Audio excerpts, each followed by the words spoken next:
हामी चाहिँ साथी हो टिचिङ हस्पिटलमा आइसकेको छौँ र यहाँ नानीको पीडा अब बाँड्नुको लागि भनौँ न है, हामी सबैजनाले बाँड्नुपर्ने देखिएको छ। यहाँ कुराहरू आएको छ।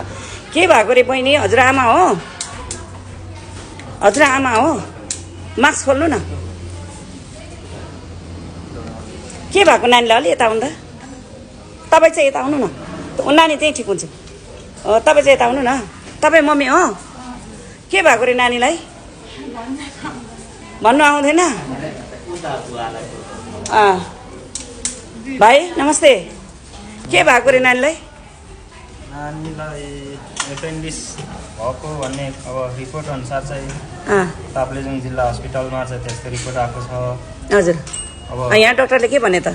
यहाँको चाहिँ रिपोर्ट खै अझैसम्म निस्केको छैन कि बा दिएको छैन कि खै मलाई थाहा भएन त्यो चाहिँ होइन। अहिले चाहिँ यहाँको चाहिँ अब त्यही नै भनौँ न। अनि के अपरेसन भइसक्यो त?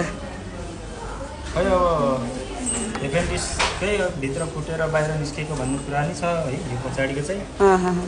अब खै अगाडिपट्टि पनि अपरेसन त भएको छ। खै हेरौँ त अलिकति। तर यहाँ टिकटकले राख्नै दिँदैन, धेरै देखायो भने। थोरै थोरै ल ल ठिक छ ल ल भइहाल्यो। धेरै देखाउनु पनि मिल्दैन यहाँ, एकदम भत्रागोल देखाउनु दिँदैन। अलिकति पछाडिपट्टि खै अलिकति थोरै मात्र उचाल्दा लुगा उचाल्न थोरै। ए ब्यान्डेज गरेर राखेको छ। पछाडि के भएको छ त? त्यही बिग्रेर घाउ भएको? बिग्रेर भन्ने नै छ। अब खै यहाँको चाहिँ अब फटेर भन्ने छ, खै के भन्ने छ। के हुन्छ साथी हो मान्छेको जिन्दगीमा। हेर्नुहोस् तपाईँहरू के थरी हो? हामी माभङ। माभङ भने कुन? सँगसँगको लिम्बूमा पर्छ? राई के लिम्बू भन्नु खोजेँ मैले। ए घर चाहिँ कहाँ हो तपाईँहरूको? हाम्रो ताप्लेजुङ जिल्ला फक्ताङ गाउँपालिका 4। ए नानीलाई कति दिन भयो यहाँ हस्पिटल राखेको? आज ठ्याक्कै यहाँले कुराको 1 महिना भयो। ए अनि के आर्थिक स्थिति साँच्चै कमजोरी हो तपाईँहरूको? आर्थिक स्थिति त अहिले भिडियो अरूले बनाएको छैन? यो पहिलो भिडियो हो?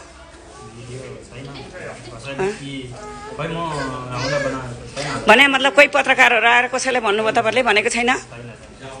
अनि मलाई चाहिँ अब एउटा भिडियो बनाइदिनु, केही सहयोग गरिदिनु भनेर चाहिँ यहाँ भाइहरूले चाहिँ मलाई बोलाइ गरेर चाहिँ म आएको होइन। अनि अरू आएको छैन भनेर मैले सोधेको नि। नानी यता फर्क त, उता जाँदा एन्टी लाइट पर्दो रहेछ। तिमी यता फर्क बिस्तारै सक्छौ। त्यो छोपिदिनु, अब छोपिदिनु अलिकति बिस्तारै। अनि नानीलाई अलि यता ल्याउनु न। म त छोरा होला पो भन्ने मनमा सोचिरहेको थिएँ कि मैले त अहिलेसम्म छोरा कि छोरी पनि भनेको थिइनँ। नाम के हो तिम्रो? दीक्षा हो? ए अनि अहिले तिमीलाई कस्तो छ? दुख्छ बेसमारी? छैन? औषधि गरेको छ?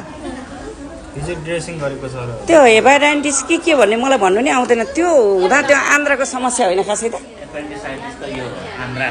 एउटा पनि उता जानु न। यहाँ देख्दै त ल हो। त्यो त्यसलाई पनि के भन्छ, त्यसको समस्या है। पहिला मान्छे त्यो भयो भने त 24 घन्टामा अपरेसन गर्नुपर्छ भन्छ नि त। अनि त्यो गर्नुपर्ने, तर त्यो अबेला भएछ होइन। अनि त्यसपछि अब यो फुटेको चाहिँ हो कि होइन भन्ने चाहिँ अब एक्ज्याक्ट भन्नु भएको छैन। तर यहाँ देख्नुहुन्छ नि यो दिशा चाहिँ बाहिरै ब्यागमा निकाल्नु भएको छ कि नर्मल्ली दिशा होइन। त्यो चाहिँ अब त्यो पक्कै पनि एपेन्डिक्स चाहिँ काटेर त्यहाँबाट निकाल्नु भएको भन्नुभएको छ होइन। हजुर चाहिँ को हो नि? म चाहिँ उसको ठुलो बुवा, यहाँ बिरामीको ठुलो बुवा हो। अहिले चाहिँ यहाँ सबै चाहिँ मैले नै गरिराखेको छु। हजुरले हेरिराख्नु भएको छ? अब हामीले पनि आफन्तहरूका सहयोगको आह्वान गऱ्यौँ। अलिअलि सहयोगबाटै नै उपचार भइरहेछ। अनि अहिले चाहिँ एकदम 1 महिना भयो बिमारी भएको चाहिँ। अनि खर्च धेरै भएर चाहिँ? खर्च त एकदम धेरै भइसक्यो। अब यो बेड चाहिँ हामीले फ्रीमै गरेको छौँ प्रशासनसँग के अरे मिलाएर होइन। हजुर। आग्रह गरेर फ्रीमै हो बेड चाहिँ होइन। त्यसपछि औषधिहरू त अब कन्टिन्यू नै छ। अब अहिले पनि 6-7 हजार 8 हजारसम्मको त आउँछ। दिनको त्यति खानुपर्ने हुन्छ? अहिले चाहिँ यो इन्जेक्सनबाट लाउनु पर्ने औषधिहरू कम गरेको छ, मुखबाट खान सक्छ। अगाडि त त्यो थिएन। अनि आइसियुमा हामीले 10-11 दिनसम्म एकछिन गाह्रो भयो नि उहाँलाई। त्यहाँबाट सलाउनु लाउनु त। यो नानीलाई अलिक अप्ठ्यारो भएको छ। ऊ पर लगेर उता भित्तामा लाउनु। यदि एन्टी लाइट पर्ने भएर है त। अनि अब कहिलेसम्म हो हस्पिटल बसाइ भन्ने नै ठुलो छैन।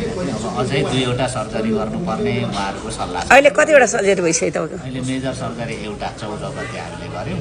हजुर। त्यो निको पनि भइसकेको छ अगाडिको बाटो चाहिँ। तर पछाडिपट्टि जो खटिया घाउ हो भन्नुभएको छ यहाँको डाक्टर साहबले चाहिँ। भनेपछि खाटमा सुती भएको त्यो सुत्दाखेरि चाहिँ भएको सानो दुईवटा तलमाथि सानो सानो यत्रो दुईवटा थियो रे सुरुमा मम्मीले भन्दाखेरि, अनि पछि चाहिँ यहाँ ल्याइसकेपछि चाहिँ त्यो दुईवटा चाहिँ जोडियो कि, भनेको बिचको छाला पनि इन्फेक्सन भएर चाहिँ काम नदिने भएपछि सबै खोलेर काटेर पठाउनु भयो। त्यसपछि बाँकी रहेको चाहिँ मासु अहिले चाहिँ अलिक पलाएको जस्तो देखिन्छ ड्रेसिङबाट।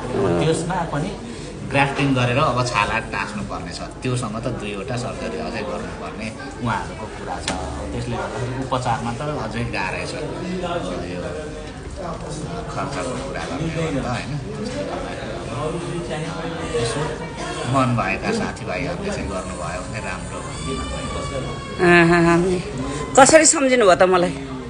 होइन, मैले चाहिँ मणिजीसँग विशेष गरी चाहिँ इन्टरलिङ्क गरेँ मैले चाहिँ। मणिजीले एकजना दिदी हुनुहुन्छ भन्नुभयो, अनि ल नि त दिदीले पनि अब केही गर्नुहुन्छ भने त होइन बोलाउनुहोस् न त भनेर तपाईँलाई हामीले चाहिँ सम्झेको दिदी। अब कुनै ठाउँमा अब मैले भिडियोहरू अब वर्षमा 7-8वटा चाहिँ बनाइराखेको छु अहिलेसम्म होइन भाइ। अब कन्टिन्यू भिडियो मात्रै बनाएर हिँड्ने कुरो नि आउँदैन। धेरैजनाले भन्नुहुन्छ बिचारहरू सबैतिर भ्याएको पनि छैन होइन। कति वर्षको पुगिन् नानी?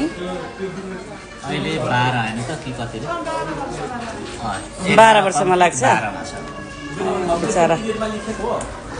ल साथीहरू, हजुरहरूलाई पनि सबैजनाले हजुरहरूलाई पनि मैले यसै भिडियोबाट चाहिँ सबैलाई रिक्वेस्ट गर्दैछु, नानीको अपरेसनको लागि धेरै पैसा लाग्ने भयो भनेर चाहिँ यहाँ भाइले जस्तैदेखि मलाई कुरा गरिरहनु भएको थियो। म आज आइपुगेँ। हामी सबैजनाले साथी गरेर सहयोग गरेर चाहिँ उहाँको ज्यान बचाउनुतिर लागौँ भनौँ न। अझै झन् क्यान्सर भएको रहेनछ होइन, धेरै क्यान्सरको सम्भव रहेछ। हजुर क्यान्सरको टेस्ट पनि गराएको छौँ यहाँ के अरे बायोप्सी गर्छ नि त, त्यसको नेगेटिभै आयो सायद उहाँहरूले केही भन्नुभएको छ। उहाँलाई दबाई खुवाउनुलाई एकदम नै गाह्रो भएको कारणले गर्दाखेरि भिडियो बनाउँदैछु आज। मन भएको साथीहरूले चाहिँ यहाँ जति सक्दो 500, 1000, 200, 300 सबैजनाले जम्मा पारेर चाहिँ पठाइदिनु होला। यदि सक्नु भएन भने भिडियो सेयर गरेर मनकारी साथीहरूसम्म पुर्याइदिनु होला भनेर चाहिँ म अनुरोध गर्न चाहन्छु है साथी हो।